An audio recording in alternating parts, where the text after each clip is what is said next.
주일 예배 드리겠습니다. 임례 찬송 10장 찬송입니다.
외치는 자의 소리여 이르되 너희는 광야에서 여호와의 길을 예비하라.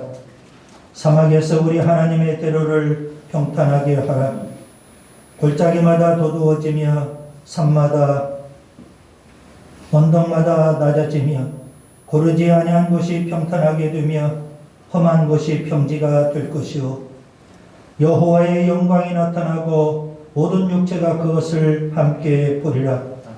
이는 여호와의 입이 말씀하셨느니라. 아멘.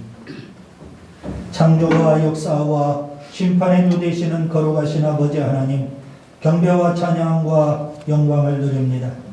영원히 죽어 마땅한 저희들을 구원하여 하나님의 자녀를 삼아주시고 이전 공동체를 이루게 하시며 이 마지막 때에 사명자로 세워주시니 감사와 영광을 드립니다. 오늘 귀한 주일 저희들을 예배로 불러주셨기에 아버지 앞에 예배자로 섰습니다. 성령으로 기름 부으셔서 우리의 드리는 예배 흠양하시고 영광을 받으시옵소서. 두렵고 떨리는 마음으로 주 앞에 나왔습니다. 예수님의 십자가를 힘입고 은혜의 보좌 앞에 나왔습니다. 오늘도 예배하신 풍성한 은혜와 사랑과 복을 허락해 주옵소서. 말씀으로 새롭게 해 주옵소서. 예배에 참석한 저희들 주님께서 우리 육신을 주장해 주시고 우리 생각을 다스려 주시며 예배드린 곳의 공교와 분위기까지도 선히 인도해 주옵소서. 예수님 귀하신 이름으로 기원하옵나이다. 아멘.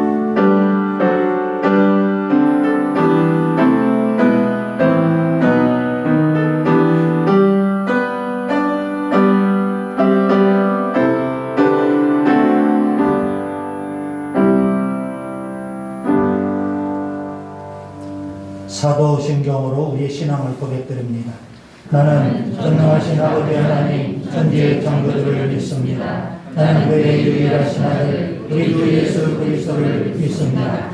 그는 성령으로 잉태되어 동정녀 마리아에게서 나시고 본디오 빌라도에게 고난을 받아 십자가에 못 박혀 죽으시고 다음 살인지 사흘 만에 죽은 자 가운데서 다시 살아나셨으며 하늘에 오르시고 전능하신 아버지 하나님 우편에 앉아 계시다가 거기로부터 살아있는 자와 죽은 자를 심판하러 오십니다. 나는 성령을 믿으며 거룩한 보험교회와 성부의 교제와 죄를 용서받는 것과 몸의 부활과 영생을 믿습니다. 아멘.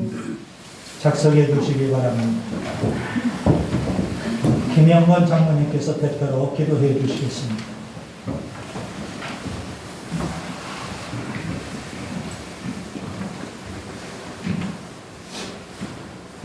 사랑의 아버지 하나님, 죄로 죽었던 우리를 불러주시고 우리를 은혜의 보좌 앞으로 불러주심에 감사를 드립니다. 오늘도 이 예배가 주님의 은혜가 목마른 영혼들의 안식처가 되게 하시고 주님을 만나는 사랑의 만남이 광장이 되게 하시며 풍성한 하늘 양식이 넘치는 푸른 초장이 되게 하옵소서. 어떻게 사는 것이 하나님을 기쁘시게 하고 하나님의 영광이 되는 것인가를 알고 열심히 그 길을 따라 걷게 해 주옵소서. 아버지 하나님, 이 땅에 참된 부흥을 바라며 기도하고 사역하는 모든 교회를 붙잡아 주시옵소서. 기복적이고 세상적인 성공을 소망하며 물질주의로 인해 어두워진 한국교회가 다시금 이 땅에 희망을 주는 사랑의 공동체로 회복되길 원합니다.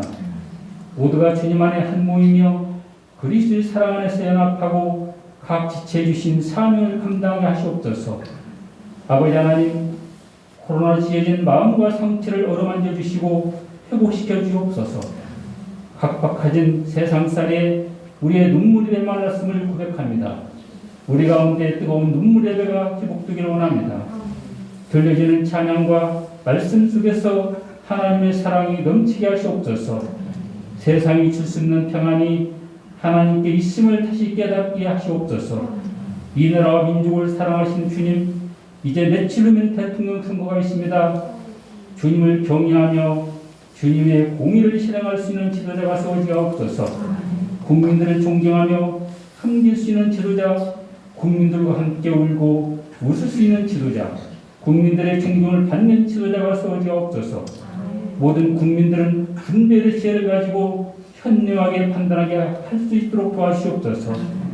우리 비전교회 성령의 충만함으로 말씀과 기도로 무장하여 주님이 명령하신 사명을 감당하며 복음을 선포하여 생명을 살리는데 온 힘을 다하게 하옵소서. 주님이 주시는 지혜를 따라 이웃들에게 믿음과 경건의 삶을 보임으로 그리스도를 전할 수 있게 하옵소서. 그래야 우리 비전교회 날마다 부흥하고 성장하며 하나님의 나라가 확장되게 하옵소서. 우리 비전의 다음 세대들 주 안에서 비전을 꿈꾸며 비전을 이루는 존귀한 자들이 되게 하옵소서. 주어진 시간을 허비하지 않게 하시고 지혜와 총명을 허락하여 주옵소서. 우리 사랑하는 목사님 날마다 건강케 하시고 성령의 두루마기 입혀주시고 말씀을 대언하실 때 하늘의 능력을 부어주시사 말씀을 듣는 우리의 심령이 변화되어 세상 속에서 하나님의 자녀로 사명을 감당하는데 힘을 부어주옵소서. 우리 모두가 하나 되어 주님 오실 날에 비하며 주님의 날을 세워가는 거룩한 신부가 되게 하옵소서. 이 시간 땅에 호흡 있는 모든 자가 위대하신 주님을 경배하며 높으신 주님을 찬양하기 원하며 주님 홀로 영광 받을 줄 믿사옵고 예수 그리스도를 받들고 감사하며 기도옵나이다. 아멘.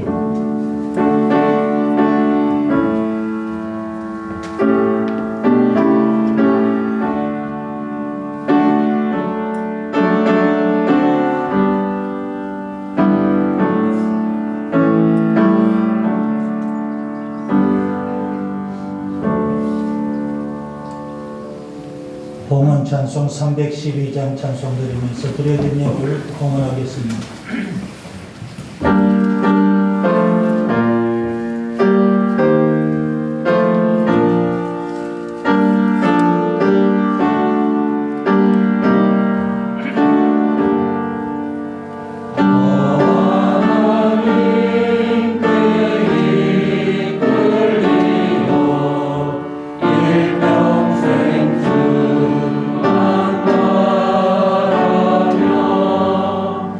Oh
사랑의 아버지 하나님, 감사와 영광을 드립니다.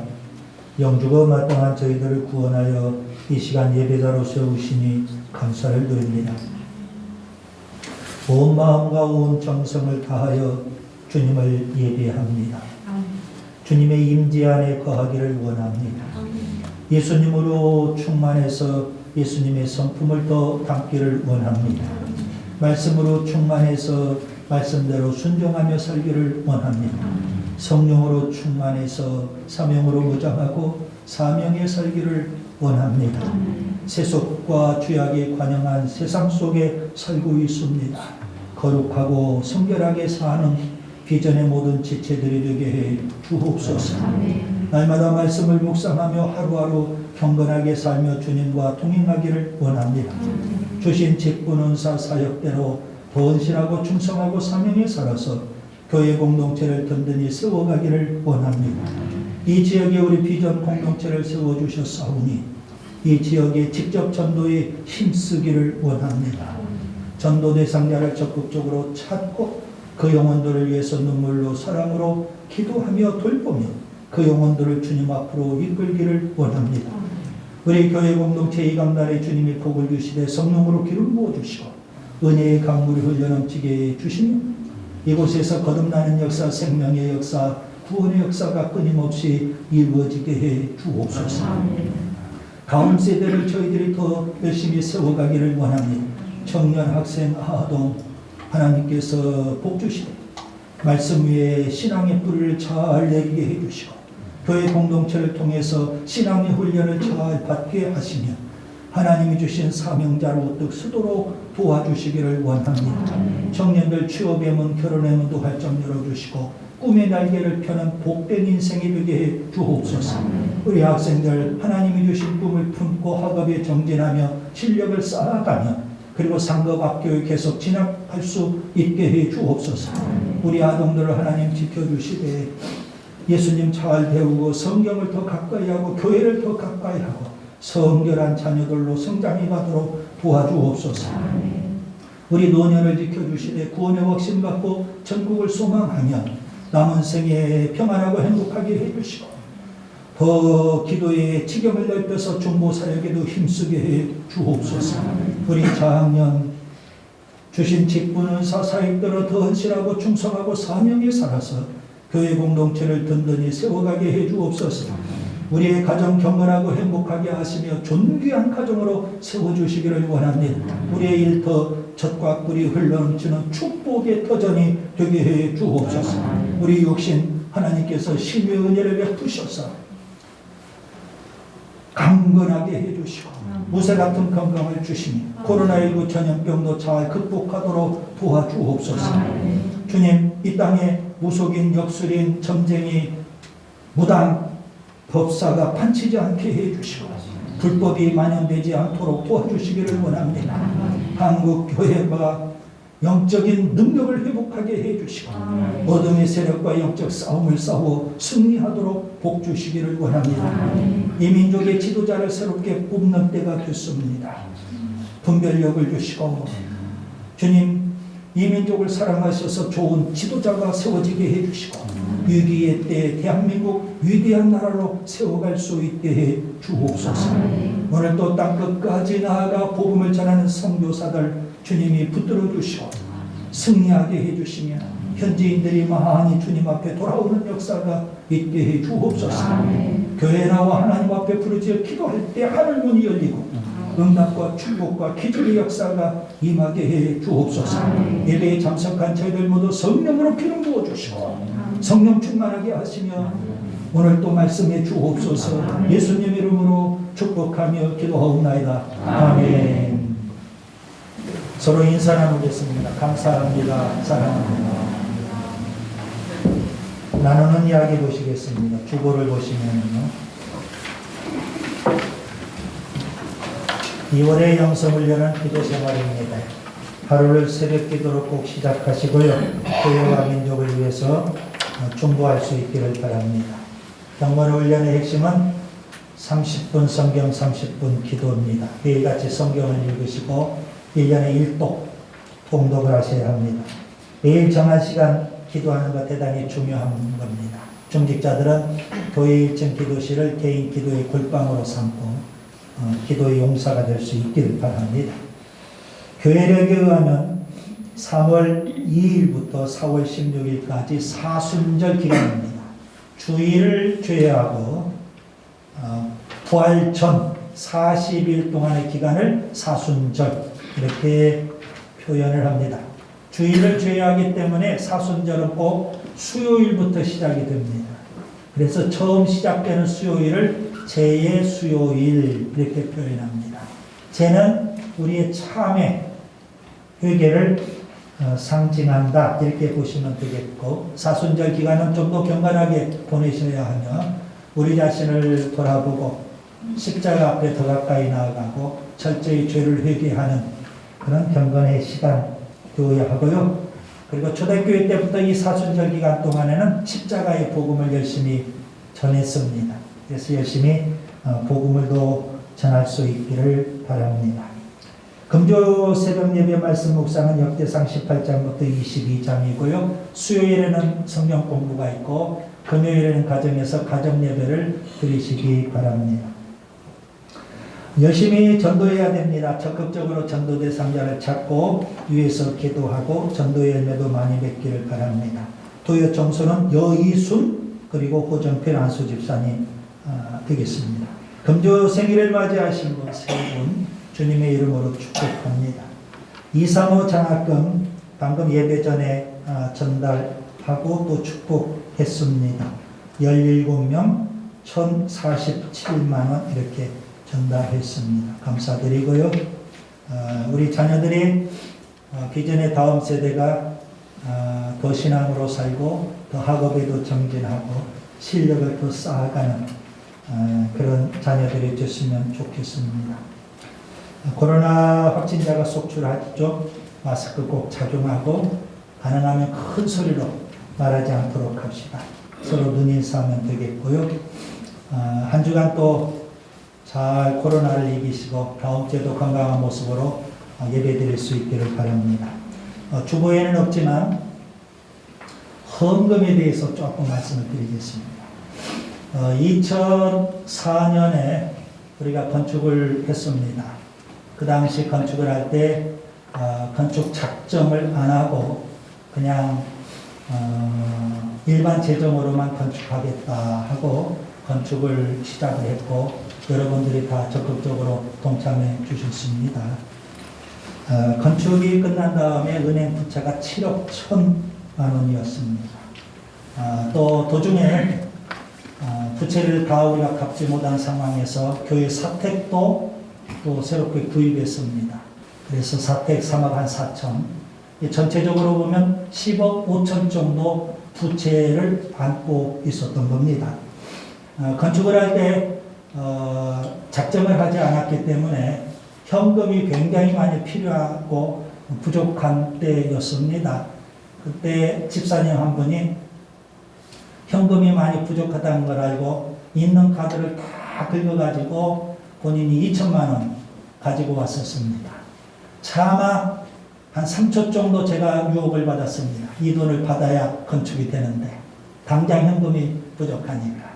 그런데 3초 유혹을 받았지만 제가 거절했습니다. 집사님 사정을 너무나도 잘 아는데 교회 입장에서는 현금을 받아야 되겠지만 이거 받으면 집사님 삶이 너무 힘들잖아요. 그래서 돌려주면서 이렇게 둘이 상의를 했습니다. 카드로 다 긁었으면 이자가 부담이 되지 않겠느냐. 그 이자 액수를 오히려 헌금을 하자. 이자 부담 헌금을 드리자. 그래서 시작한 것이 개미헌금이었습니다. 지금까지도 개미헌금을 꾸준히 그렇게 해주셔서 너무 감사를 드리고요. 지난주 화요일에 우리가 2천만 원 대출 상환했습니다. 작년 12월부터 올 2월까지 5천만 원 대출금을 상환을 했고요. 그래서 지금 현재 남은 것은 1,000만 원 남아 있습니다. 물론 교회 재정으로 1,000만 원도 마저 갚을 수 있는데 1,000만 원은 우선 3월로 넘겼습니다. 이제 개미연금은요, 그동안 이자 부담 헌금이었고 여러분이 적극적으로 17년 동안 부담해 주신 것 너무 감사를 드립니다. 여러분의 희생과 헌신이었습니다. 그래서 우리가 고비를 잘 넘기고 여기까지 오게 되었고 이제 1,000만 원 남았기 때문에 개미 헌금은 다음 주까지만 여러분이 드리시면 되겠습니다. 그리고 개미 헌금은 이제 종료하도록 그렇게 합니다. 그래서 다음 주까지 개미연금을 드리시고 이제 마지막 개미연금을 다음 주 드리게 되는데요. 그동안 드리시다가 중단하신 분들도 계시고 또 건축 이후에 등록하신 분들은 개미연금이 뭔지도 모르고 동참하지도 않고 그런 분도 아마 있을 겁니다. 그런데 마지막에는 다 우리가 동참하면 좋겠습니다. 십시일반으로 마지막 개미연금 우리가 한번 전체가 한번 드려보자고요. 액수가 중요한 거 아닙니다. 단돈 1,000원도 좋고 500원도 좋고 그런데 우리 모두가 동참한다는 게 대단히 중요한 겁니다. 그래서 개미연금의 피날레를 우리가 전체가 참여하면서 피날레를 장식하면 참 좋겠다 그런 생각을 갖고요. 그동안 어려운 삶 속에서도 꾸준히 여러분이 개미연금을 드려주셨는데 하나님이 더 은혜와 복을 많이 부어주셨다고 확신을 합니다. 그렇기 때문에 여러분 개미연금 드리던 그 액수만큼 그것을 여러분 선교, 장학, 구제헌금으로 추가로 여러분이 그렇게 묶어서 드리는 게 좋겠다 그런 생각을 갖습니다. 그 다음에 이제 비전헌금입니다. 비전헌금은 그동안 과거 부채 10억 5천에 대한 과거 문제를 해결하기 위한 헌금이니까 이제 마지막 이 비전헌금도 여러분이 적극적으로 한번 동참해서 이거 3월달에 끝냈으면 참 좋겠다 생각이 듭니다. 마지막 1,000만 원 이것은 우리 모두가 십시일반으로 한번 다 동참해서 비전헌금을 드리고 또 이것도 피날레를 장식하는 게 얼마나 좋을까. 부채 제로입니다. 이해가 되시죠? 그래서 부담 갖지 마시고 이것도 적극적으로 한번 동참을 하자. 물론 개미헌금은 이제 항목 자체를 이제 삭제하게 되고요. 비전헌금은 계속 살리고 싶은 마음이 있습니다. 앞으로의 비전헌금은 미래를 대비하고 준비하기 위한 교회 사랑하는 헌금으로 여러분이 또 적극 참여해 주시면 좋겠다 그런 생각을 갖습니다. 우리 모두가 또 적극적으로 한번 동참을 해서 우리 공동체 의식을 다시 한번 갖게 되고 교회 사랑하는 마음을 다시 한번 우리가 되새겨보면 참 좋겠다 그런 생각이 들어서 말씀을 드렸습니다. 말씀 보겠습니다. 오늘 우리 공동체에 주시는 하나님의 말씀은 마가복음 9장 30절부터 37절입니다. 우리 한 목소리로 같이 봉독하겠습니다. 그곳을 떠나 갈릴리 가운데로 지날새 예수께서 아무에게도 알리고자 아니하시니 이는 제자들을 가르치시며 또 인자가 사람들의 손에 넘겨져 죽임을 당하고 죽은 지 3일 만에 살아나리라는 것을 말씀하셨기 때문이더라. 그러나 제자들은 이 말씀을 깨닫지 못하고 묻기도 두려워하더라. 가버나움에 이르러 집에 계실새 제자들에게 물으시되 너희가 길에서 서로 토론한 것이 무엇이냐 하시되 그들이 잠잠하니 이는 길에서 서로 누가 크냐 하고 쟁론하였습니다. 예수께서 앉으사 12 제자를 불러서 이르시되 누구든지 첫째가 되고자 하면 무사람의 끝이 되며 무사람을 섬기는 자가 되어야 하리라 하시고 어린아이 하나를 데려다가 그들 가운데 세우시고 안으시며 제자들에게 이르시되 누구든지 내 이름으로 이런 어린아이 하나를 영접하면 곧 나를 영접하며 누구든지 나를 영접하면 나를 영접함이 아니요 나를 보내신 이를 영접함이니라. 아멘.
것은 무슨 의미일까요?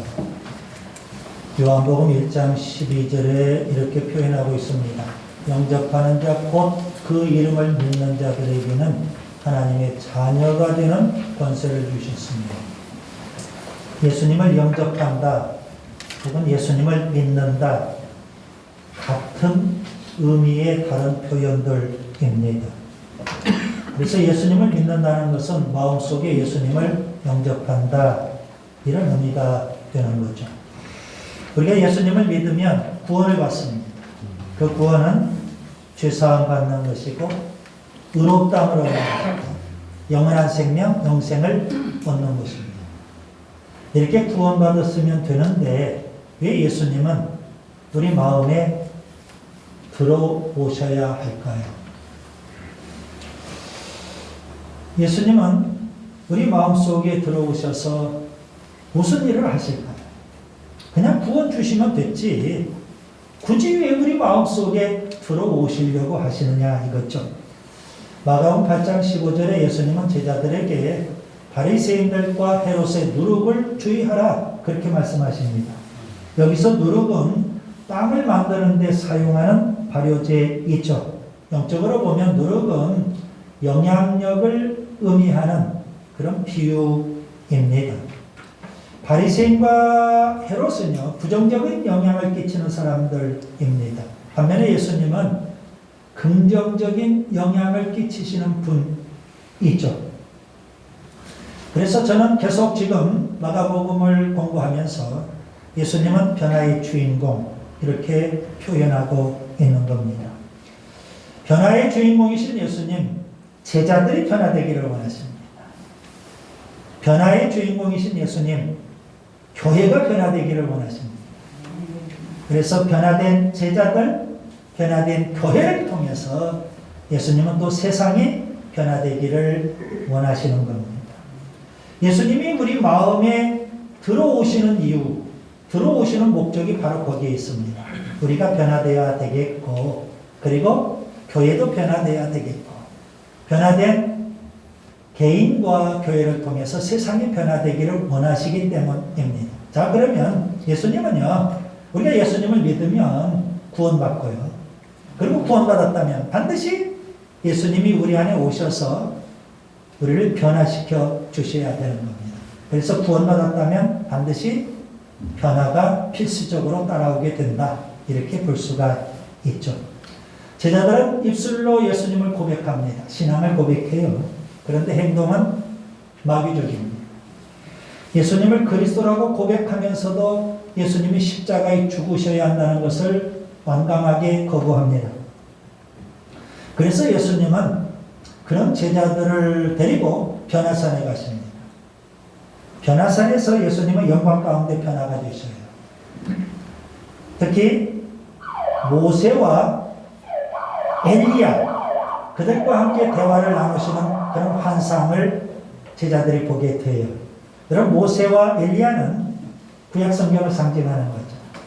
모세 율법을 상징하고 엘리야 선지서를 상징하게 되는 겁니다. 자, 예수님께서 모세와 엘리야와 대화를 나누시는 그 주제가 뭘까요? 십자가의 죽음입니다. 그 말은 달리 표현하면 구약 성경은 분명 메시아의 고난을 말씀하고 있다. 그렇게 우리가 이해할 수 있을 겁니다. 여러분, 변화산의 환상을 제자들이 체험을 해요. 무슨 의미일까요? 변화산의 영광에 오래 머물러 있어라. 그런 의미가 아니라고 말씀을 드렸어요. 하늘의 영광을 소망하라. 그런 의미가 되는 겁니다. 하늘의 영광을 소망하는 사람은요, 이 땅에서 예수님과 복음을 위해서 기꺼이 목숨을 바치려고 할 겁니다. 하늘의 영광을 소망하는 사람은요, 예수님이 가신 십자가의 길, 그 길을 따라서 자기 십자가를 지고 그 길을 가려고 할 겁니다. 예수님께서 그런 제자, 그렇게 변화된 제자를 원하시는 겁니다. 오늘 설교 제목을 보세요. 변화에 대한 이야기죠. 진정한 변화. 예수님이 원하시는 진정한 변화를 위하여 우리는 어떻게 해야 될까요? 저는 오늘 본문을 통해서 세 가지를 말씀드리려고 합니다. 첫째, 인자이신 예수님을 깨달아야 합니다. 본문 31절, 32절을 보겠습니다. 여러분 여기서 인자라는 단어를 주목하셔야 됩니다. 인자, 한자어로 보면 사람인 아들 자, 사람의 아들 그런 의미이죠. 오늘 우리가 인자 하면 사람의 아들 그렇게 이해하고 끝나겠죠. 그런데 유대인들에게 인자는 좀 독특한 의미가 그 속에 담겨 있습니다. 여러분 인자라는 이 단어는 구약 성경을 배경으로 하고 있는 그런 호칭입니다.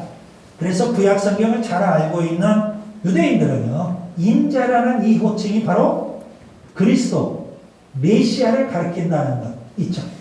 그냥 우리가 사람의 아들이라고 생각하는 것과는 차원이 다른 겁니다. 메시아, 그리스도를 가르치는 호칭으로 인자라는 단어를 쓰고 있기 때문에 그렇습니다.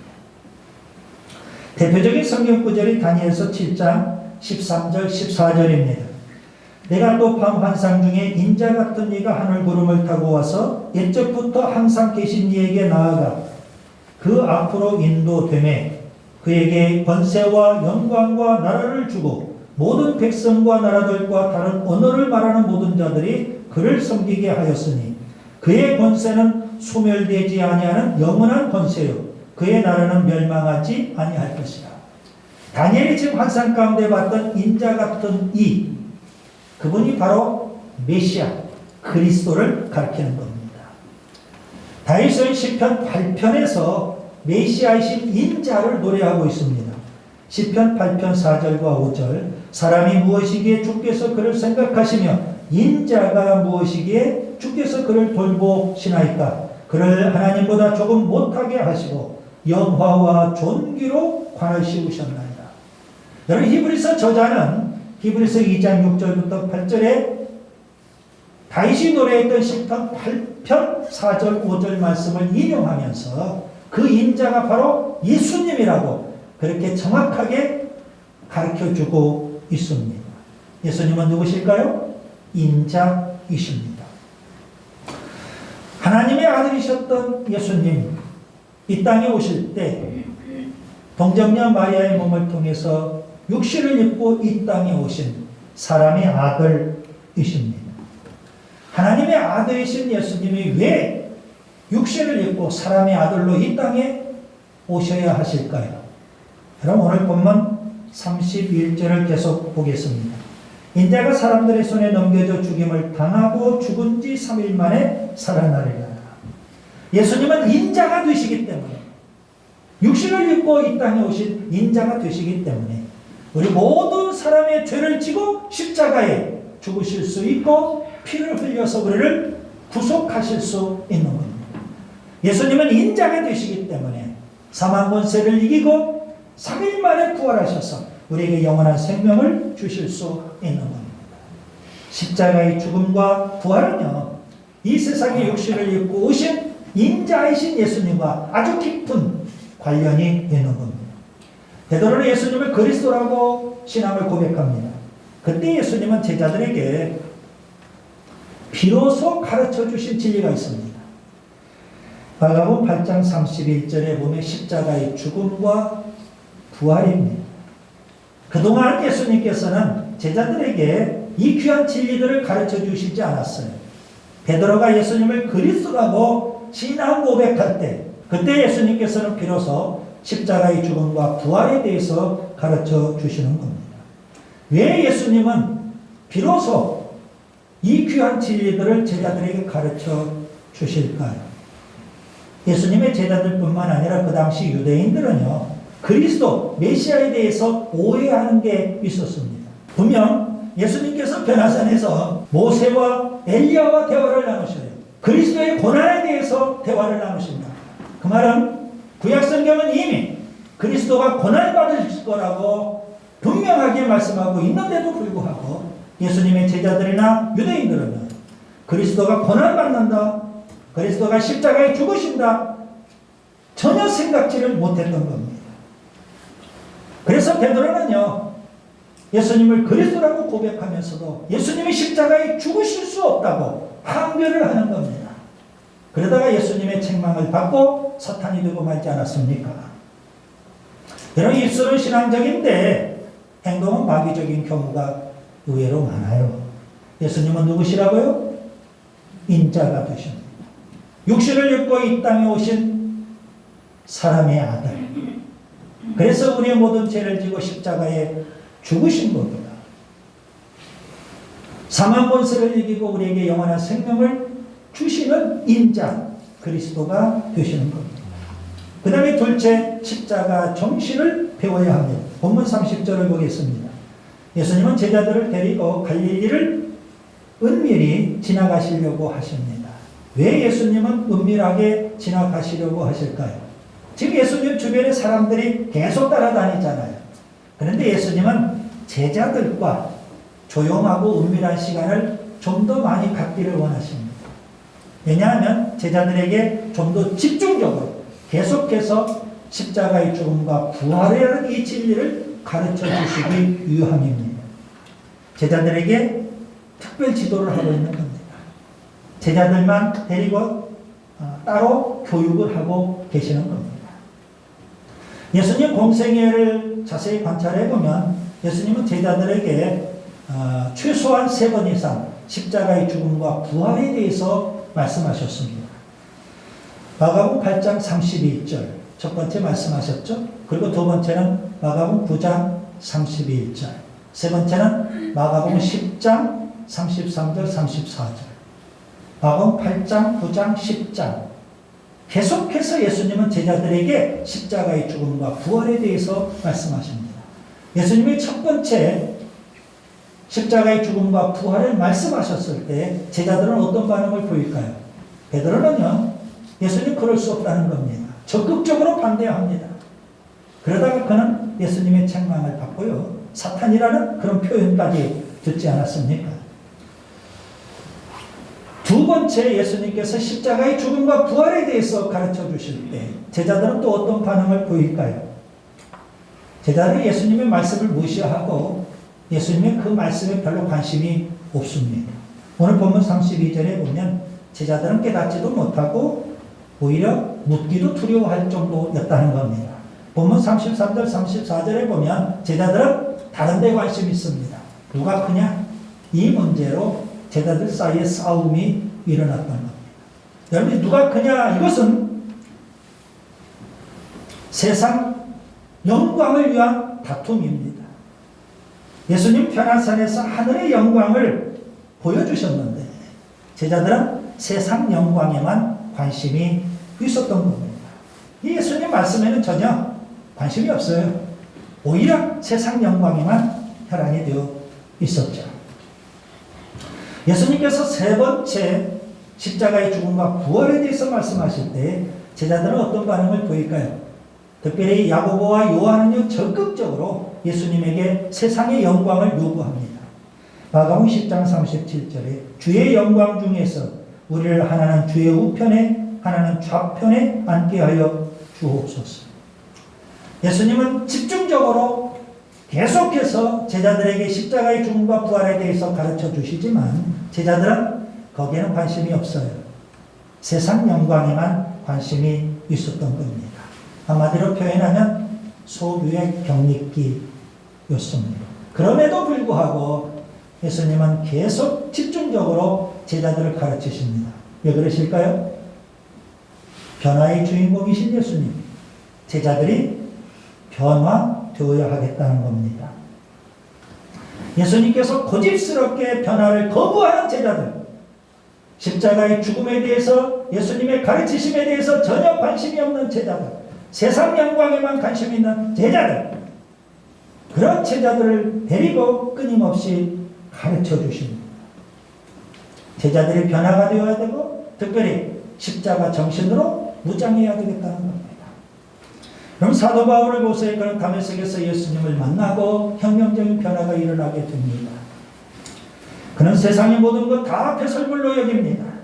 그가 소유하고 있고 그가 누렸던 세상의 모든 영광스러운 것들, 자랑할 만한 것들, 그 모든 것을 다 잃어버리고 다 배설물로 여기고 포기했죠. 그리고 그는 오직 변화의 주인공이신 예수님으로만 충만하고 예수님 안에 온전히 거하기를 원하고 예수 정신으로 십자가 정신으로 충만하려고 했던 겁니다. 빌립보서 3장 10절 내가 그리스도와 그의 부활의 권능과 그 고난에 참여함을 알고자 하여 그의 죽으심을 본받아 어떻게 해서든지 죽은 자 가운데서 부활에 이르려 하느니. 예수님의 십자가의 고난에 대해서 깊이 관심을 갖고 바울은요 십자가 정신으로 무장했던 겁니다. 여러분 예수님을 따르는 제자라면 마땅히 거룩한 변화가 있어야 되지 않을까요? 가치관이 바뀌어야 되죠. 세상 영광의 가치를 두고 살았다면 이제는 십자가의 가치를 두고 살아야 돼요. 그래서 주님은 제자들에게 이 십자가 정신을 지금 계속 가르치고 계시는 겁니다. 십자가 정신을 갖고 우리 각자에게 주어진 십자가를 지고 우리도 예수님 뒤를 따라 십자가의 길을 가야 되는 겁니다. 셋째, 사람들을 섬기고 영접해야 합니다. 본문 33절에서 37절을 보겠습니다. 예수님은 제자들이 누가 크냐 서로 그렇게 싸우고 있을 때 그들에게 두 가지 교훈을 주십니다. 하나는 본문 35절이고요. 또 하나는 본문 36절, 37절입니다. 먼저 본문 35절을 보세요. 예수님 뭐라고 교훈하실까요? 누구든지 첫째가 되고자 하면 무사람의 끝이 되며 무사람을 섬기는 자가 되어야 하리라. 충격적인 말씀이죠. 세상 사람들의 관심은 섬김을 받는 자입니다. 아마 우리 모두도 거기에 관심이 있는지 몰라요. 그런데 예수님은 섬기는 자에 강조점을 두고 있는 겁니다. 섬기는 자, 종이 되라는 말씀이죠. 예수님은 이 땅에 오셔서 섬기는 자로 사셨습니다. 마태복음 20장 28절 인자가 온 것은 섬김을 받으려 함이 아니라 도리어 섬기려 하고 자기 목숨을 많은 사람의 대속물로 주려 함이니라. 여러분 요한복음 13장에 보면 예수님께서 마지막 십자가에 죽으시기 전날 제자들과 식사를 하죠. 그리고 제자들의 발을 씻어주십니다. 세족식이라는 걸 행하십니다. 하나님이신 예수님께서 죄인들인 제자들 발을 씻어주시고 선생님이신 예수님께서 제자들의 발을 씻어주신다. 여러분 고대 세계에 발을 씻는 것은 노예가 하는 일입니다. 종이나 노예가 주인이 외출하고 돌아오면 발을 씻어줬던 겁니다. 노예가 어찌 감히 허리를 빳빳하게 펴고 주인의 발을 씻어줄 수 있겠습니다.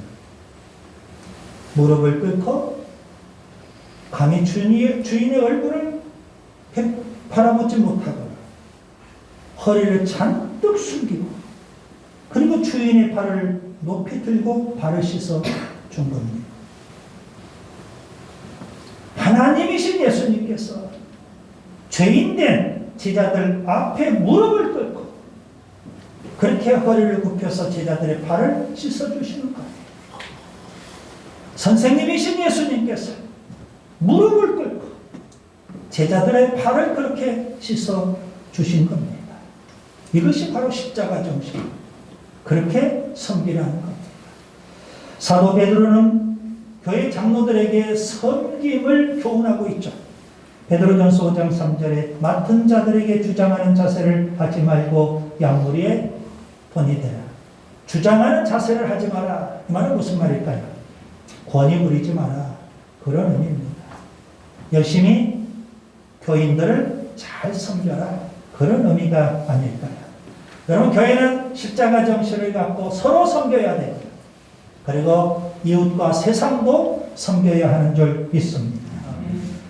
또 하나 본문 36절 37절을 보세요. 예수님은 어린아이 하나를 안고 제자들에게 교훈하십니다. 누구든지 내 이름으로 이런 어린아이 하나를 영접하면 곧 나를 영접하며 누구든지 나를 영접하면 나를 영접함이 아니요 나를 보내신 이를 영접함이니라. 고대 세계 어린아이는 아주 하찮은 존재였습니다. 인격으로 대우를 받지 못하던 그런 시대였죠. 그런데 예수님의 이 말씀도 상당히 충격적입니다. 어린아이를 소중하고 귀하게 여기라는 겁니다. 여러분, 예수님의 이름으로 한 사람을 영접한다는 건 무슨 의미일까요? 그 사람을 예수님처럼 대한다는 그런 의미가 되는 겁니다. 그렇게 어린아이들일지라도 예수님을 대하듯 그렇게 사람을 섬기며 영접해야 된다는 거죠. 창세기에 보면 야곱이 나옵니다. 그는 형을 이겨먹으려고 했던 사람이죠. 그래서 형 에서를 속이고 장자의 명분을 삽니다. 심지어 아버지 이삭을 속이고 장자의 축복도 가르칩니다. 그리고 형과 원수가 되어서 도망을 가요. 애갓집에서 20년 넘게 생활하다가 그가 돌아와요. 형 에서를 만나게 됩니다. 형은 20년이 지났지만 도끼를 품고 있는 거예요. 야곱을 죽이려고 해요. 야곱은 분야에서 하나님을 만나요. 야곱 나루터에서 밤새 씨름하듯 기도하면서 하나님을 만나요. 그리고 나서 형 에서를 만나게 되죠. 만날 때 그가 이렇게 말합니다. 창세기 33장 10절 내가 형님의 얼굴을 배운 즉 하나님의 얼굴을 본 것 같사오니. 예전에 야곱은 형을 이기려고만 했어요. 형과 싸우려고만 했어요. 그런데 이제 그가 하나님을 만나고 은혜를 체험하고 그거 변화가 되고 야곱이 이스라엘로 변화가 되고 이제는 형 에서를 하나님 대하듯 하더라는 겁니다. 이것이 바로 십자가 정신. 마태복음 25장에 보면 양과 염소 비유가 나옵니다. 예수님 심판대 앞에서 어떤 사람은 양의 부류, 어떤 사람은 염소의 부류로 분류가 돼요. 양의 부류에 속한 사람은 천국으로, 염소의 부류에 속한 사람은 지옥으로 가게 돼요. 양의 부류에 속한 사람은 어떤 사람일까요? 소자, 하찮은 자, 미미한 자, 작은 자. 그 사람을 소자 취급하지 않고 예수님처럼 급진하게 대해요. 그래서 돌보아주더라는 겁니다. 반면에 염소 부류에 속한 사람은요, 소자기 때문에 소자 취급을 해요. 하찮고 미미하고 별 볼 일 없고 무시하고 멸시해요. 십자가 정신은 결코 독선적이지 않습니다. 편협하지 않습니다. 상대방이 아무리 배우지 못했다고 해도, 아무리 가진 것이 없다고 해도, 아무리 못생겼다고 해도, 아무리 주의 명예가 없다 할지라도 그를 함부로 대하지 않습니다. 무시하거나 업신여기지 않습니다. 어린아이를 소중하게 여겨야 하는 것처럼 한 사람 한 사람을 귀하게 여기는 겁니다. 나만 살겠다고 남을 모함하고 죽이려고 하는 세상, 그런 세상하고는 분명 다르죠. 세상은 남을 이겨야 되고 남을 짓밟아야 되고 어떻게 해서든지 나무에 서야만 되는 거예요. 약육강식의 짐승과 같은 세상이에요. 동물에서 그렇죠. 그런데 교회는 그렇지 않아요. 십자가 정신을 갖고 살아야 돼요. 서로 섬기고 세워주고 높여주는 거예요. 나보다 남을 더 낮게 여기고 귀하게 여기는 거예요. 그런 정신을 갖고 우리가 세상과 이웃을 섬겨야 되는 줄 믿습니다. 말씀을 정리합니다. 예수님을 믿는다는 것은 예수님을 영접한다는 의미입니다. 예수님을 믿으면 죄사함 받고 의롭다함을 얻고 영생을 받아요. 구원받는 겁니다. 그러면 되었다 생각하는데 예수님을 믿는 것은 예수님을 영접하는 거예요. 그 예수님은 변화의 주인공입니다. 누가 변화되기를 원하셔요? 우리가. 예수 믿고 구원받았다면 반드시 변화가 되어야 됩니다. 변화의 주인공이신 예수님을 통해서 우리도 거룩한 변화가 있기를 바랍니다. 가치관이 바뀌어야 돼요. 예수님의 제자는 세상 가치관을 갖고 살지 않습니다. 진정한 변화를 위해서 우리가 어떻게 해야 될까요? 세 가지를 이 시간 우리가 생각해 봤습니다. 첫째, 인자이신 예수님을 깨달아야 합니다.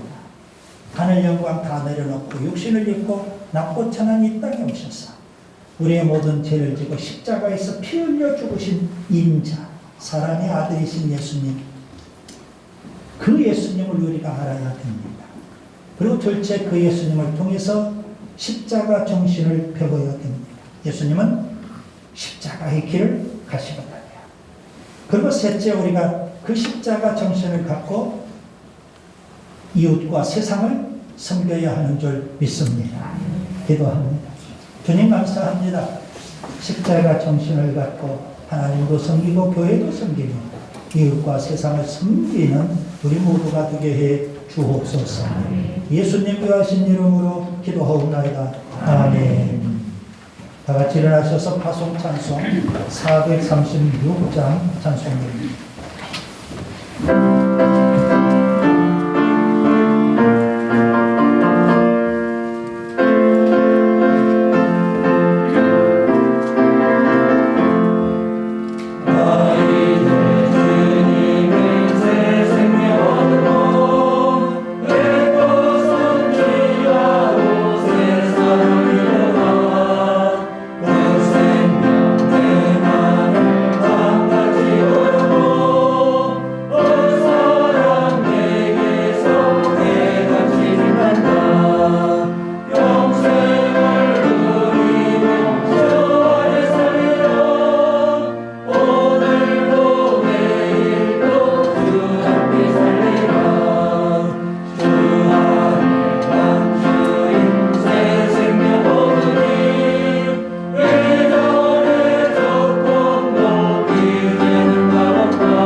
주님이 우리 앞에 계셔서 그대가 갈 바를 몰라 헤맬 때 바른 길을 보여주시기를 바랍니다.